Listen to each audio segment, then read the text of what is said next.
नमस्कार, मैं अमित शर्मा आपका एक बार फिर से स्वागत करता हूं आपके अपने YouTube channel commerce by Pathak sir में। आज की यह वीडियो बोरोड फंड के ऊपर डिपेंड करती है। जैसा कि आपको पता है, sources of business finance chapter number 7 हम कर रहे हैं। इससे पिछली वीडियो जो कि वीडियो नंबर 2 थी, लेक्चर नंबर 2 था, उसमें हमने ओनर्स फंड के बारे में पढ़ा था। आज हम बात करेंगे बोरोड फंड। बोरोड फंड क्या होता है? जैसा कि नाम से ही पता लग रहा है, मैं पहले भी डिस्कस कर चुका हूं पिछले वीडियो में। बोरो किया गया फंड यानी कि जो फंड बिजनेस ऑर्गेनाइजेशन ने बोरो कर रखा है, उधार ले रखा है थर्ड पार्टी से।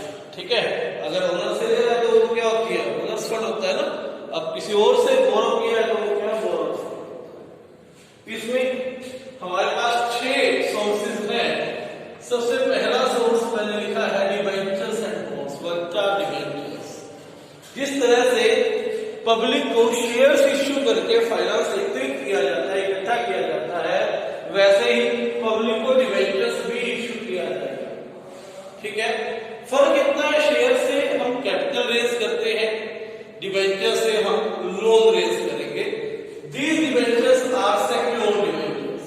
दीज डिबेंचर्स आर सिक्योर्ड, अर्थात इन डिबेंचर्स के अगेंस्ट हमने कोई प्रॉपर्टी, कोई मशीनरी क्या कर रखी है? मॉर्गेज रख रखी है। If we are unable to pay this loan, अगर हम इस टाइप ऑफ लोन को पे करने में अनेबल रहते हैं, then they will sell off their our assets, तो हमारी प्रॉपर्टी, मशीनरी जो भी हमने मॉर्गेज रख रखी है बेच देंगे और रिकवर ऑफ देयर लोन्स। यानी कि this type of source of fund is little bit risky. ठीक है, तो डिबेंचर्स क्या हो गए? एक ऐसे डॉक्यूमेंट्स हो गए, ऐसे मैं कह सकता हूं कि डॉक्यूमेंट्स हैं एक तरह के। ठीक है, जैसे शेयर डॉक्यूमेंट होता है, ऐसे डिबेंचर डॉक्यूमेंट होता है, जो क्या किया जाता है? इश्यू किया जाता है पब्लिक से, रुपए लिए जाते हैं as a loan. Fix period के लिए लिए जाएंगे, 5 साल, 7 साल, 10 साल, मैक्सिमम 10 साल तक लोन लिया जा सकता है, जिसपे कंपनी हर साल डिबेंचर होल्डर्स को क्या देती है? इंटरेस्ट देती है। डिबेंचर्स जो है उनके आगे 9% डिबेंचर्स, 10% डिबेंचर्स, 11% डिबेंचर्स ऐसे लिखा रहता है। ये जो डिबेंचर है के सामने लिखा है, इसको बोलते हैं कूपन रेट। इसको बोलेंगे कूपन रेट। इसका मतलब ये होता है कि इन डिबेंचर्स पर सालाना 9% इंटरेस्ट कंपनी क्या करेगी? पे करेगी। कंपनी को एनुअली 9% इंटरेस्ट पे करना होगा किस पर? डिबेंचर्स पे। तो ये डिनोट करता है कूपन रेट। इसी में एक चीज है बॉन्ड। बॉन्ड क्या होती है? बॉन्ड को हम जीरो कूपन बॉन्ड भी कह सकते हैं। जीरो कूपन बॉन्ड आप समझ गए होंगे, यानी कि इस तरह का डिबेंचर जिसका कूपन जीरो। कूपन जीरो होने का मतलब विदाउट इंटरेस्ट, लेकिन ये डीप डिस्काउंट पर इश्यू किए जाते हैं। जैसे 100 रुपए का डिबेंचर है तो हो सकता है वो डिबेंचर पब्लिक को 70 रुपीज में दिया गया। ठीक है, 100 रुपए का डिबेंचर 70 में दे दिया, लेकिन 10 साल बाद जब हम रीपे करेंगे तो उसे 100 पूरा करेंगे। तो ये जो 30 रुपए हमने एक्स्ट्रा पे किया, that is for the interest amount, क्योंकि इस पर एनुअली इंटरेस्ट नहीं देना होता। जीरो कूपन बॉन्ड इसलिए कहा जाता है क्योंकि इस पर क्या नहीं देना पड़ता? किसी भी फिक्स दर से हमें इंटरेस्ट नहीं देना पड़ता। फेस वैल्यू का और जो आपने इश्यू वैल्यू, दोनों का डिफरेंस ही क्या है? इंटरेस्ट है। ठीक है, डिबेंचर्स जो है एक तरह की क्या हो गई? आपकी लाइबिलिटी हो गई। तो ये ध्यान रखें, डिबेंचर्स जो लिए जाते हैं वो लॉन्ग टर्म लोन्स के लिए, नॉर्मली 7 साल, 10 साल। इंफ्रास्ट्रक्चर कंपनियां तो 30 साल तक के लिए डिबेंचर्स इश्यू करती है।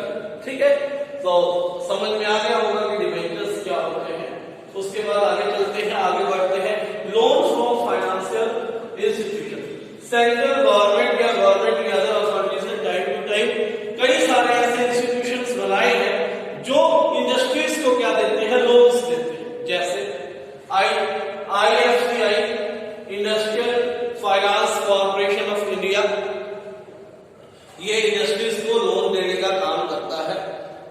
अपने रेट पे काम करता है, मार्केट सर्वे वगैरह भी करता है, यानी कि इंडस्ट्रीज को हेल्प करने के लिए बनाए गए कुछ institution. State finance corporation SFC, industrial credit and investment corporation of India, ICICI, आज बैंकिंग के नाम में भी इसका जो है नाम है। उसके बाद unit trust of India UBI, LIC आप सभी जानते हैं। ये क्या करते हैं, नॉर्मल LIC क्या करते हैं, नॉर्मल पब्लिक से एज इंश्योरेंस पैसे इकट्ठा करके और इंडस्ट्रीज को दे देते हैं। इंडस्ट्रीज से जो भी रुपए इकट्ठे होंगे वो वापस पब्लिक को दे देंगे, ठीक है। तो इस तरह से LIC का निर्माण 1956 में किया गया था, किसके द्वारा, गवर्नमेंट के द्वारा। तो याद रखिए कि कुछ ये फाइनेंशियल इंस्टीट्यूशन सरकार ने बनाए ही क्यों है, ताकि वो फाइनेंस अवेलेबल करवा सके बिजनेस को, ऑर्गेनाइजेशन। उसके बाद आगे चलते हैं, loan from commercial bank. We know that there are SBI, there are NBFC, there are PNB, बहुत सारे बैंक्स हैं, बहुत सारे ऐसे बैंक हैं जो आज मार्केट में अवेलेबल हैं और जो विभिन्न बिजनेसेस को लोन पास कर देते हैं, सिक्योर्ड लोन पास करते हैं, ठीक है। सिक्योर्ड लोन पास करते हैं, जिससे क्या करते हैं, बिजनेसेस अपनी प्रॉपर्टी क्या है बैंक के पास गिरवी रख देता है, मोर्गेज रख देता है और एक फिक्स्ड इंटरेस्ट रेट पर क्या दे दिया जाता है, लोन बैंक के द्वारा दे दिया जाता है। और बिजनेस क्या करता है, EMI के द्वारा एनुअली या मंथली क्या करता रहेगा, वो लोन पे करता रहेगा, ठीक है। और इस तरह से बिजनेस को फाइनेंस मिल जाता है और फाइनेंस का ये अच्छा सोर्स है। आज बहुत सारा फाइनेंस का जो माध्यम है वो कमर्शियल बैंक के द्वारा भी क्या किया जाता है, पूरा किया जाता है। उसके बाद नेक्स्ट है पब्लिक डिपॉजिट। पब्लिक डिपॉजिट क्या है, ये ध्यान देने की बात है। इससे शॉर्ट रन और मीडियम रन दोनों के लिए दोनों सोर्सेस फाइनेंस के पूरे किए जाते हैं। इससे क्या होता है, जो बिजनेस इंस्टीट्यूशंस हैं, संस्थाएं हैं, ऑर्गेनाइजेशंस हैं, वो डायरेक्ट पब्लिक से कहती है कि आप हमारे पास पैसा जमा करो और उन्हें डिपॉजिट रिसिप्ट दे देती है, ठीक है। वो मैक्सिमम 3 इयर्स के लिए होगी, ठीक है, 1 साल से 3 साल के लिए। अब पब्लिक क्यों जमा करवाएगा पैसा और क्यों जो इंस्टीट्यूशंस हैं वो पब्लिक डिपॉजिट से पैसा इकट्ठा करते हैं, उसका रीजन समझिए। जो पब्लिक है उसे बैंक में जो पैसा जमा है, सपोज करें अगर FD की भी बात करें तो FD पर उसे 6 से 7% इंटरेस्ट मिलता है। दूसरी ओर जो फाइनेंशियल इंस्टीट्यूशंस है SBI, HDFC से लोन लेते हैं, वो 12 से 13% पर लेते हैं, ठीक है।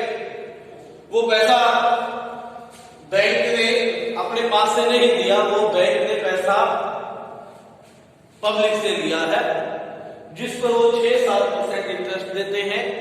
और किसे दे देते हैं, इंस्टीट्यूशंस को दे देते हैं 12-13%, यानी कि 5-6% डायरेक्ट फायदा हो गया किसको, बैंक। अब इंस्टीट्यूशंस ने एक बीच का रास्ता बनाया कि पैसे डायरेक्ट उन इंस्टीट्यूशंस के पास ही, उन बिजनेस ऑर्गेनाइजेशंस के पास ही जमा करवाए गए, जिससे 8 से 9% इंटरेस्ट दे दिया जाता है पब्लिक को, ठीक है। पब्लिक को भी फायदा हो गया 2% का और इंस्टीट्यूशंस को भी 12-13 की बजाय 8-9% इंटरेस्ट देना पड़ा, ठीक है। तो इस तरह से जो पैसे, जो मनी ली जाती है उसे बोलते हैं पब्लिक डिपॉजिट, ठीक है। Then 5th trade credit. आपने अकाउंट्स में क्रेडिटर्स पढ़ा है, उधार का सामान लेते, ठीक है। उधार का सामान लेते हैं हम, एक बिजनेसमैन दूसरे बिजनेसमैन से उधार का सामान ले लेता है, तो 2 या 3 महीने के लिए शॉर्ट टर्म फाइनेंस नीड्स को पूरा करने के लिए शॉर्ट टर्म क्रेडिट जो है, यानी कि ट्रेड क्रेडिटर्स भी बहुत है। से लिमिट तक ही आपको क्या मिल सकती है, उधार मिल सकती है, और केवल 2 या 3 महीने के लिए कर सकते हैं इसमें, यानी कि शॉर्ट टर्म के नीड्स के लिए ट्रेड क्रेडिट का यूज किया जा सकता है। उसके बाद नेक्स्ट है ICD in inter corporate trade credit. Business organization आपस में ही क्या लेते हैं, लोन लेते हैं इंटरेस्ट रेट पर, कौन से, शॉर्ट टर्म के लिए, शॉर्ट टर्म के लिए लोन लेंगे नॉर्मली जो है 7 दिन से 1 साल के लिए, ठीक है। याद रखें आईसीडी भी क्या है, एक टाइप ऑफ लोन है, बोरोड फंड का पार्ट है। इस पर इंटरेस्ट रेट जो है हाइयर रहता है, शॉर्ट टर्म के लिए रहता है। इससे ज्यादा याद करने की इसको जरूरत नहीं है, क्योंकि इस बार ये आपके सिलेबस में भी नहीं है। According to the new pattern of the syllabus, this part of the syllabus have been deleted, ठीक है। आईसीडी जो क्या कर दिया गया है, डिलीटेड कर दिया गया है। तो आज के लिए ये इतना ही था, और ये चैप्टर भी यहाँ पर फिनिश हो गया है। धन्यवाद। चैनल को सब्सक्राइब करें और इस वीडियो को लाइक करें।